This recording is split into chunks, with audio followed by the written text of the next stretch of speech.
डम डम डम डम भोले का डमरू बाजे, नाग माला के समान उनके गले में साजे। जो भोले की भक्ति में लागे, दुश्मन तो क्या खुद मौत भी उससे कोसों दूर भागे। दोस्तों, भगवान शिव और उनकी लीला अपरंपार है। वे इतने दयालु हैं कि अपने भक्तों के लिए संसार का नियम भी बदल देते हैं, पर उन्हें आंच तक नहीं आने देते। ऐसा ही कुछ हुआ भगवान शिव के एक भक्त परवीन जी के साथ। दोस्तों, आज की सच्ची घटना को सुनने से पहले बस एक छोटा सा निवेदन है, हमारे YouTube चैनल जीवन सागर को सब्सक्राइब जरूर कर ले। दोस्तों, हम बात कर रहे हैं मध्य प्रदेश में भोपाल के रहने वाले परवीन जी की। परवीन जी अपनी पत्नी सीमा के साथ अपना घर बार चला रहे थे। परवीन भाई और उनकी पत्नी दोनों ही महादेव के परम भक्त हैं। उन्होंने अपने घर के आंगन में ही 2 गाय रखी हैं, जिनकी सेवा भाव में वे कोई कसर नहीं छोड़ते। वे उन्हें गौ माता के समान ही रखते हैं। जहां परवीन का रोज का नियम उन गायों के लिए पास के ही जंगल से घास काट कर लेकर आना है, तो वहीं उनकी पत्नी गाय को नहलाती है, गाय के स्थान को साफ रखती है तथा गाय का दूध निकालने इत्यादि का कार्य करती है। भगवान शिव की कृपा से उनका सब कुछ बढ़िया चल रहा था, परंतु एक रात अचानक परवीन भाई की दोनों गाय गायब हो जाती है। जब सुबह वे उठते हैं तो आंगन में गाय को ना देख वे घबरा जाते हैं और आसपास के गांव में अपनी गाय को खोजने निकल पड़ते हैं।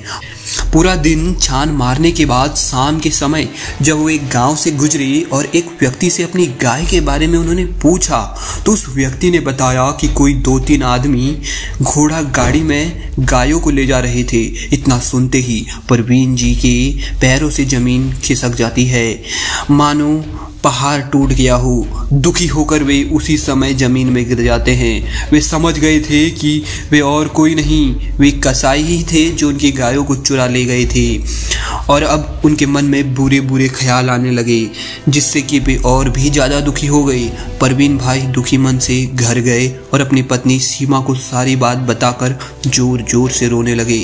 उनकी पत्नी सीमा बोली, आप क्यों रो रहे हो? हम महादेव के भक्त हैं, मुझे अपने शिव पर पूरा भरोसा है, वे हमारी मदद जरूर करेंगे। और वे कैसे हमारी गायों का अहित होने दे सकते हैं?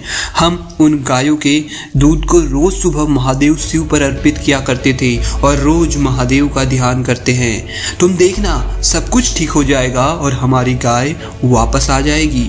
आओ महादेव शिव से प्रार्थना करते हैं। इसके बाद दोनों अपने ही मंदिर में महादेव से प्रार्थना करने लगे। उधर वो कसाई लोग गाय को घोड़ा गाड़ी में ले जाए जा रहे थे। तभी एक घोड़ा गाड़ी का पहिया निकल जाता है। ऐसे में वे कसाई लोग ये तय करते हैं कि गाय को पास के ही जंगलों में ले जाया जाए और वहीं काट दिया जाए। और कसाई लोग गाय को जंगल ले जाकर बांध देते हैं तथा फिर अपनी तैयारियां शुरू कर देते हैं। तभी अचानक से एक कसाई बहुत तेजी से चीखता है। बाकी कसाई लोग जब उसे देखने जाते हैं तो वहां उन्हें 4-5 सांपों का झुंड दिखता है, जिसमें से एक कसाई को तो सांप काट भी लेता है। ये देखकर बाकी सभी कसाई डर जाते हैं और अपनी प्राणों की रक्षा के लिए वे अपने साथी कसाई को लेकर भाग निकलते हैं। उधर गाय वहीं बंधी रहती है, जिन्हें कुछ देर बाद 2 ग्वाले आकर खोल देते हैं। गाय को अपने स्वामी के घर का रास्ता पता होता है। वे सीधे परवीन भाई के घर की ओर निकल जाते हैं। जब परवीन भाई और उनकी पत्नी सीमा दोनों अपने गायों को कुशल मंगल अपने घर के द्वार पर देखते हैं तो दोनों की खुशी का ठिकाना नहीं रहता। दोनों महादेव शिव को पहले धन्यवाद करते हैं और फिर अपने गायों को प्यार। तो दोस्तों, देखा अपने महादेव की शक्ति। अगर सच्ची श्रद्धा से उनका स्मरण किया जाए तो महादेव अपने भक्तों के पास खींचे चले आते हैं। दोस्तों, जानकारी अच्छी लगी हो तो कमेंट बॉक्स में हर हर महादेव जरूर लिखना।